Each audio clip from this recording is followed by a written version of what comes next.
বন্ধুরা, আপনারা কাজ জানেন আর নাই জানেন, সার্বিয়াতে কিন্তু সবার জন্যই সমান সুযোগ সুবিধা রয়েছে। বিশেষ করে এগ্রিকালচার জবের জন্য, কৃষি কাজের জন্য তেমন কোনো এক্সপিরিয়েন্স দরকার হয় না। যার 2-3 বছরের এক্সপিরিয়েন্স আছে সেও যা স্যালারি পাবে আপনি কিন্তু সেম পাবেন। এখন কথা হইলো, সার্বিয়াতে কি ভিসা হচ্ছে? সার্বিয়ার ভিসা পেতে কেমন সময় লাগে? এই প্রশ্নগুলো আপনারা আমাকে করেন। ভাই, সার্বিয়ার ভিসা হচ্ছে, বাট সার্বিয়ার ভিসা পেতে একটু সময় লাগে। অনেক সময় সার্বিয়ার এম্বাসি ফ্রিজ হয়ে যায়, কাজ করে না ঠিক মতো, অনেক ডিলে হয়। তা আপনি যদি তার মধ্যে পড়ে যান তখন কিন্তু সময় বেশি লাগবে।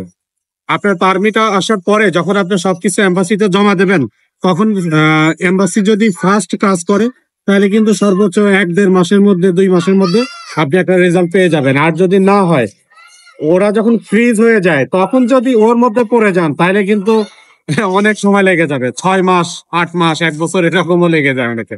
তো এই সবকিছু মাথায় নিয়ে যদি আপনি অ্যাপ্লাই করতে চান, আর যদি আল্লাহর উপর ভরসা করে অ্যাপ্লাই করেন, আশা করি ভিসা হবে।